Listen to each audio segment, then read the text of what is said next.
মালিক সেরিং কিলে মারত দে 15 দিন হইল করে খানা খাবস ইনাই বালা করে জানি শুধু ডাল ভাত দিয়ে খানা খাবস আয় গোস্ত মাংস দিন ন পাইলো অন্তত আর বাবার আয় ডিম দিয়ে ভাত খাবাই তুই কি করি তোরে ফেলত একদম আজিলে পারি আইলা খাবাই ঘন্টা খালা করতু হ্যাঁ আর হাম গরম হইতো না এই সুড়ো মুখে বড় কথা ন হবে একদম অফুত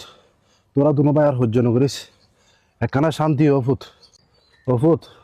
তোরা দুনো ভাই তো একখান হতা মনত আছে না আর সংসার মিদি তোরা হন্যা আছিল দি ছজন আই কে তোরার হাম হরছে কিন করিয়ে নে তোরার বহুত কষ্ট করি নে হাবাই নে বড় করছি তোরার পড়ালেখা নষ্ট হয়ে যাবে বলে আই তোরার হনো দিন কে তো টানিয়ে না হাম হরস ন করাই আজি আর শরীর খুব অসুস্থ আর বয়সও গিয়ে গই আই তোরার হাসা আই না হাম হরস ন করলি তোরা আর এক বালাবাদ ন ধর আই তোরার হাসা আসি দিও ফুট তোরার বাপ হিসেবে ন তোরার কে তোর হামলা হিসেবে অফুত ফেডর ফুয়াশা আল্লাহ তোরারে দিয়ে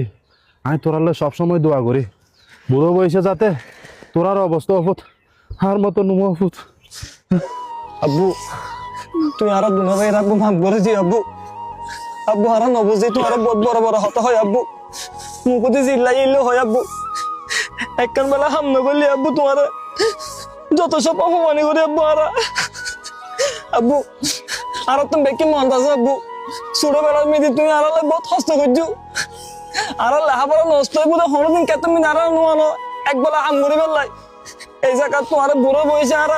কে তো হাম করুন ছাড়া বাদ নদীর আব্বু বাপ কি জিনিস না যে বুঝে যে আব্বু তোমার এত কেউ হস্ত দিবার পর তুই আড়ালে দোয়া করতে লাগবো আর ফুয়াশা যেন বুড়ো বয়সে তোমার মতো আড়ালে হস্ত নদে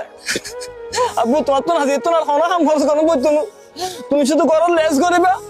আর পাঁচক তো নামাজ পড়িবা আরো দুনো বাইরে তুই আব্বু মাফ করে দিও আব্বু আর মাফ করে দাও আব্বু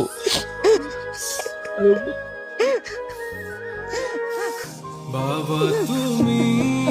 আমার যত খুশির কারণ